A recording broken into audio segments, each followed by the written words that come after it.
有一种门开了之后，你以为自己关上了，但门的另一边有什么东西也看见了那道缝。大家好，我是小明，欢迎回到艺海路。今天要说的是一个关于借身的故事。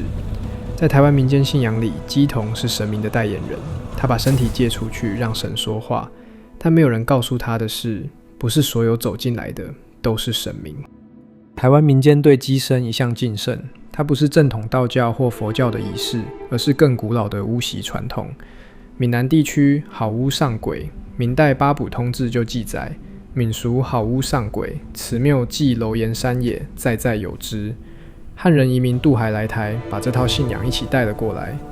祭身就是神明挑选的借身，神明上身的那一刻，人暂时把身体让出来，让神明透过他的嘴说话，透过他的手办事，民间称之为起乩。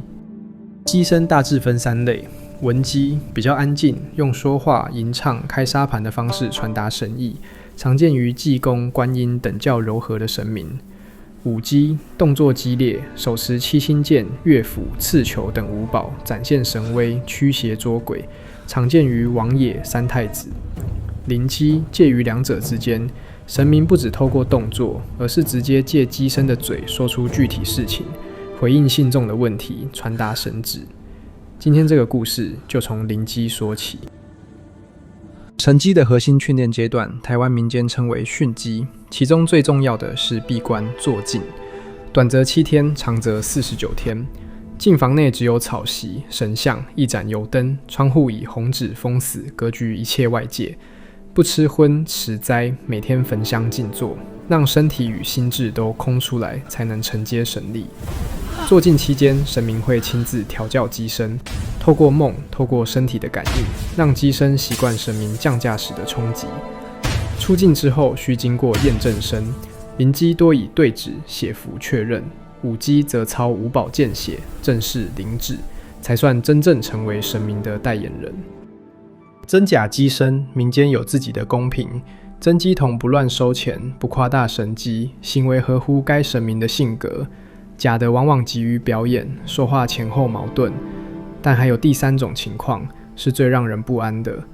那个走进来的，办的事是真的，说的话也灵验，但他不是神明。神明选中一个人，需要那个人的身体够空，心够静。但如果那个人心里有一块地方藏着未解的罪，藏着说不出口的执念，那个空就不是干净的空，而杂灵最擅长找这种缝隙。阿明32岁那年被神明选中，没有人比他更意外。他刚出狱2年，年轻时他背叛了一个信任他的人，那个人替他扛下了一件他做的事，进了监狱。阿明后来也进去了，不是因为良心，是因为事情兜不住了。出狱之后，他没有办法联络那个人，他也不确定那个人愿不愿意见他，他只是带着那个重量继续过日子。被抓鸡那天，他在庙里上香，不是虔诚，只是习惯。母亲走之前叫他每个月来一次，他把香插进香炉里，准备转身离开，然后他的脚就不听使唤了，不是抽筋，不是晕眩，就是站在那里动不了，像有什么东西把他钉在地板上。庙里的老乩童走过来看了他一眼，说：“神明要你。”阿明说他不行，他说他这种人身上太脏。老乩童沉默了一会才说：“神明选中你，不是因为你干净，是因为你还愿意回头。”坐静第3天，阿明发现右手大拇指麻了，不是受伤，不是压到，就是麻，从指尖一路往上，到虎口，到手腕，停在那里。他捏了捏，感觉不到自己的力道，像那根指头已经不属于他了。老乩童说这是正常的，身体在疼地方。阿明没有再问，还有46天要熬。祭祀的格局他已经记熟了，2坪不到，没有窗，红纸贴死，神龛在北边，草席在南边，油灯在中间。他不知道几点，没有手机，只能靠油灯的消耗量猜。但从第1天开始，每天凌晨油灯好好的，火焰却会忽然偏一下，没有风。第3天偏，第7天偏，第10天偏。他开始等那一下，等到某一天他没有偏的时候，他反而睡不着了。第14天，他第一次感觉到有什么进来了，不是声音，不是动静，是一种重量，像有人站在他背后，不动，只是站着。老鸡童交代过，会有东西靠近，不要转头，不要问他是谁。阿明没有转头，但那个重量压着他的背，一直到天亮。那是东西在靠近的征兆。老鸡童说过，但没有说清楚靠近的是什么。第38天夜里，阿明睁开眼睛，他不再进食，他站在庙门以外石板地，夜风拂面，头顶是露天的，月亮很亮。他完全不记得自己什么时候离开净室。他转身看庙门，庙门紧闭，门栓从里面插得死死的。他走过去，把手放在门板上，推了一下，门纹丝不动，门缝里透出门栓的影子，牢牢插着。但他明明人在外面。他低头才发现自己手上拿着净室里的那一盏油灯，他完全不记得什么时候把它拿出来的。他举起油灯，从庙门口往石板地一路照过去，脚印出现了，从庙门口往外一路延伸到他现在站的位置。他的脚印，他的尺寸，他的步距，只有往外走的，没有回来的。脚印到门槛前就突然消失，就像他直接穿过那道从未开过的门走了出来。他继续拿灯往旁边照，脚印旁边的石板上有一个清晰的掌印，5根手指头全部完整。他低头看自己的右手，大拇指从第3天开始就是麻的。他不记得自己什么时候用手撑过地。第49天，做净结束。老鸡总带着他做完收净仪式，清香一炷，金纸烧完，2个人在神龛前站着。老鸡童问他，这49天有没有感觉到有什么东西不应该进来的进来了？阿明想了很久，想起第38天的庙程，想起脚印到门槛就断了，想起那个5指完整的掌印和他麻掉动不了的大拇指。他说没有。老鸡童看着他，眼神里不是怀疑，而是一种早已知道答案的疲惫。他沉默了很久，然后开口，声音很轻，我当初也跟你一样说了没有。老鸡童从神龛后取出一把旧董铃，他把董铃放在阿明掌心，说，进来的不是神明，他借了神明的名寄生在你想赎罪的欲望里，每帮人一次就多吃你一点。阿明的手握紧了铜铃，声音微微发抖，能驱走他吗？老鸡童眼神沉下去，正要开口，就在这时，阿明的嘴角忽然扯出一个笑，不是他的笑，那个笑没有温度，只是扯着，像有人从里面把皮肤拉开。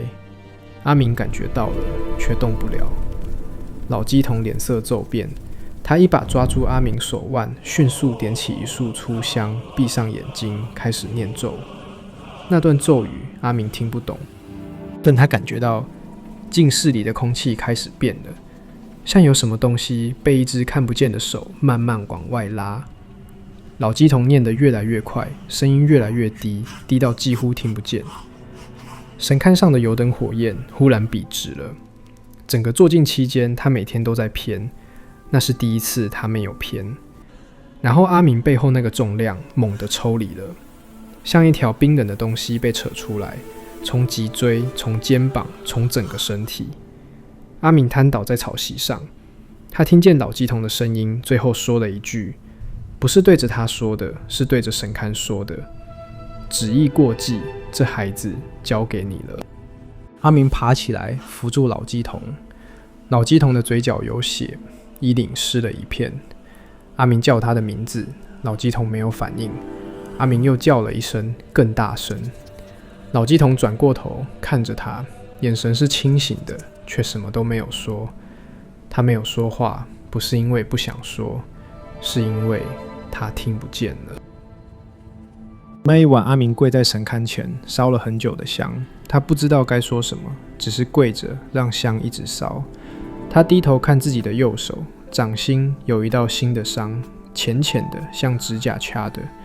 昨晚还没有，今天早上醒来就有了。他数了一下，5个印子，大拇指的那一个比其他4个深。后来的日子，老鸡童需要调养好些时日，他仍然每天来庙里，坐在角落，听不见任何声音，却还是帮阿明准备香烛，整理神龛。阿明每次走进庙里，看见那个背影都没有办法直视。他想说谢谢，每次都想说，但老鸡童已经听不见了，所以他只是走到神龛前，上香，闭上眼睛，让那句谢谢透过香往更高的地方送。台湾人有一种说法，借生的人是有福气的人，神明选中你是因为你的身体够干净。但这个故事告诉我们，神明选中的有时候不是最干净的人，而是还愿意回头的人。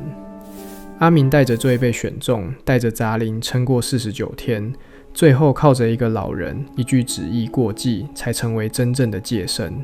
而那个老人从此听不见神明的声音了。神明的护佑是真实的，但它透过人传递，透过另一个人的选择与牺牲传递。那份护佑到达你手上的时候，已经有人在你看不见的地方替你付过了。你上一次去庙里，有没有在神明面前真的停下来？不是习惯性的上香，不是默默许愿，而是真的想过谢谢。谢谢那个护佑，谢谢传递它的人，谢谢那些你永远不会知道名字的，在某个黑暗的角落替你撑过去的人。感恩不需要说出口，但它需要你记得，因为护佑的重量有时候是用另一个人的代价换来的，那份代价值得被记得。我是小明，如果你喜欢今天的故事，记得订阅艺海路，开启小铃铛，我们下次见。